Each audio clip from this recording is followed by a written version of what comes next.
What if I told you that everybody who gets married already has a prenuptial agreement? It's true. And here's the thing, it may not be the one that you want. Hey everyone, Sid Misra here, certified financial planner. Thank you so much for tuning back in to another episode of Love, Marriage, and Finances, where we discuss how to merge love and money. In today's episode, we're going to talk about prenuptial agreements and how they're not just for the rich and famous, but also for the everyday person. Now, before we dive into today's episode, please hit that subscribe button and don't forget to ring that notification bell, because in the next episode of Love, Marriage, and Finances, I'm going to be interviewing a lawyer to discuss prenups in a lot more depth than this episode. So that's going to be a discussion that you don't want to miss. Now, let's address the elephant in the room. Prenups or prenuptial agreements have a bad rap. They are often seen as unromantic, pessimistic, and a sign that you don't fully trust your partner. But here's the truth. They're actually about communication, understanding, and protecting both parties. And I hope that you realize that once this episode is finished. So let's get into it. So let's start with one of the shocking truths about prenups that most people don't realize. As mentioned earlier, you already have a prenuptial agreement. And that agreement is the divorce laws of the specific state that you live in. And these state laws were written by politicians who don't know you, your relationships, or your finances. They don't know if you already owned assets prior to getting married, or if you own a business, or if you are set to receive or have received an inheritance. And that begs the question, do you really want strangers dictating how your money is going to be handled? The truth is, most people don't, which is why it's beneficial to sit down with a lawyer and to work on your own prenuptial agreement. So what is a prenuptial agreement or a prenup? A prenup is a legal document, a legal agreement that you create before you get married. And this legal document has the ability to do the following things. It can protect the assets that you bring into a marriage, the ones that you acquired before you got married. It can shield you from your partner's debts. It can also protect your children from a previous marriage and help them receive the assets that you actually want them to receive. It can safeguard your inheritance if you are set to receive one or if you've already received one. And in many cases, it can even decide who gets the dog. In summary, a prenuptial agreement is a legal document that spells out how you want your finances to be handled in the event of a divorce. So who needs a prenuptial agreement? Is it just for the rich and famous? Contrary to popular belief, prenuptial agreements can benefit those who don't have, let's say, the millions of dollars that we used to think was required to get this kind of document. You may want to consider getting a prenuptial agreement. You have assets or debts that you've acquired before coming into the marriage. A prenup would separate those assets that you've acquired before marriage and protect them as your own. And in the case of debt, it can protect you from taking on the debt that your partner acquired before they got married to you. You're also going to want to consider a prenuptial agreement if you own a business or plan on starting one during the marriage. And this is especially true if the funds to start that business come from you and your assets that you acquired before marriage, or if they come from family and friends who may want to help you fund the start of that business. You may want to consider a prenuptial agreement if you've received or expect to receive an inheritance. Some states may not spell out how inheritance money is handled, so it's a good idea to have a prenup in place to make sure that that's taken care of. Now, this one is really important. You should absolutely consider a prenup if you have children from a previous marriage. We've seen and heard of many situations where assets meant for children from a first marriage end up going to a new ex-spouse because the prenuptial agreement has not spelled that out, and it really affects the children that are supposed to be receiving that money or those assets. And lastly, you may want to consider a prenup if you want more financial clarity on how to handle your finances pre and post divorce. For example, if one spouse works and the other one stays at home, how do you handle alimony payments? What is a number that is agreed upon between both parties? So we discussed what a prenup is, who can benefit from it, how would I actually bring this up to my spouse? Because there are a lot of feelings around prenuptial agreements, and they may not be good feelings, right? There's a lot of misconceptions out there about prenups, and it could be seen as something that could damage the relationship. I think the first thing to consider is having general financial conversations with your partner before you get married. And hopefully, you've been watching and listening to episodes in this series, Love, Marriage, and Finances, to better understand how to have those conversations and how to actually merge your finances and your relationship. This is part of overall financial planning, how you want your life to look with your finances, and what may end up happening in the worst case scenario. And I'll include with that also expectations. It's really important to talk about expectations if both partners decide that someone is going to stay home and someone's going to be the primary breadwinner.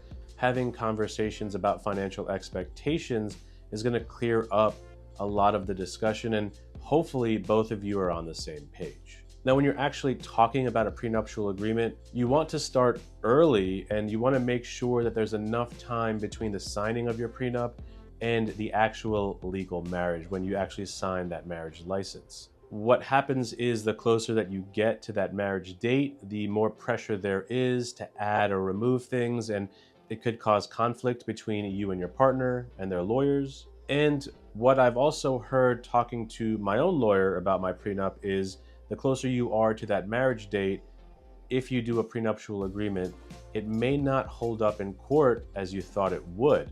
The closer it is to that marriage date, a court may see it as putting too much pressure on your partner. And again, it may not hold up in court because there was not enough time between the signing of the prenup and actually getting married.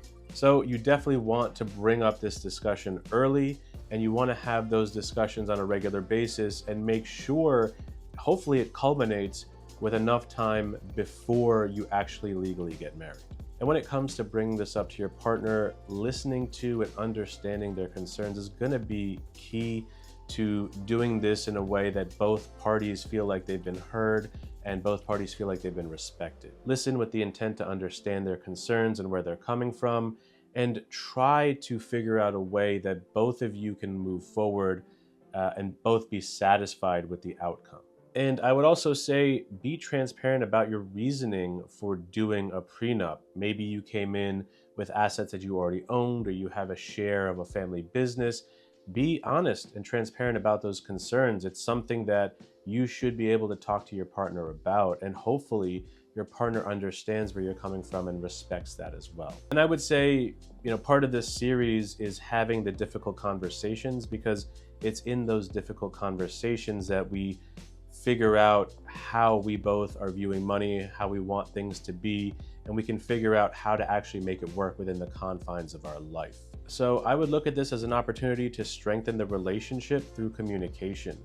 I think married couples that are getting married, the more that you communicate, the better it is going to be for both of you. You're not keeping things private, you're not holding on to stuff and letting it build. And from a marriage standpoint, this is the person you want to spend the rest of your life with. You should be able to have these tough conversations with them. If you can't have these tough conversations with your life partner, honestly, who can you have them with? This should be the number one person that you can have these conversations with. So a lot to consider when it comes to bringing up prenups, and I would recommend maybe bringing it up over time in small chunks to ease someone into a conversation if you know that they may not be fully receptive to it. If both partners are receptive to it, then it makes that conversation a lot easier, but it doesn't mean that you won't have situations or instances where you may disagree. So you both have had the conversations to have a prenup, you both have decided and agreed on moving forward with that and what it may look like. How do you actually get that created? Again, that conversation hopefully happens early in the process before you get married, and it gives you enough time to sit down with legal representation and have those documents created and signed well before you actually legally get married. And so to do that, the recommendation is both partners, each of you, get your own legal representation. You each need your own lawyer to create the prenup. Now, what this does is it ensures that each person's interests are properly represented, and it gives legal validity to the prenuptial agreement. Most courts will not accept a prenup if the lawyer is representing both parties. To be enforceable in court, most courts, if not all courts, will require each person to have their own legal representation. And I will add that it will cost money to set this up. It does cost money to pay a lawyer, for them to sit down and do the work, to draft a prenup, to work with the other attorney, to hash out details, and then the back and forth between the attorneys that represent you and the attorneys that represent your partner to make sure that all the details are ironed out and figured out. So you should be budgeting a few $1,000s to pay an attorney for this process. And yes, while it may be a little expensive right now to get that done, the cost of a divorce is going to be much higher than the cost of hiring a lawyer to create a prenup. Prenups aren't a bad thing. Prenups aren't about taking control from your partner. What it is about is having open and honest communication with your partner about your finances and what you want to see happen in life.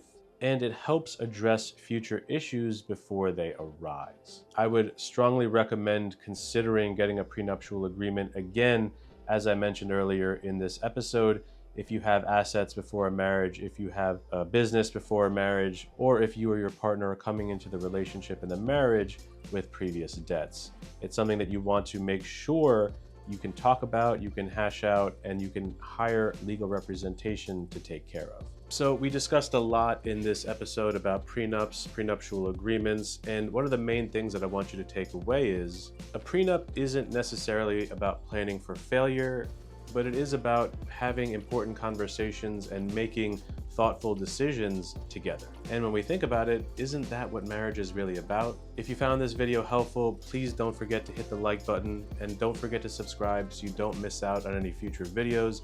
As I mentioned earlier, we have a great episode coming up where I interview Lindsay Heller, who is a lawyer in New Jersey who works on prenups and also divorces, and will give us a really unique perspective and insight into the world of prenuptial agreements and how they can protect you and your spouse. It's definitely going to be a great episode filled with a lot of information and one you don't want to miss. So this is Sid Misra, Certified Financial Planner, reminding you that love and money can go hand in hand. See you in the next episode.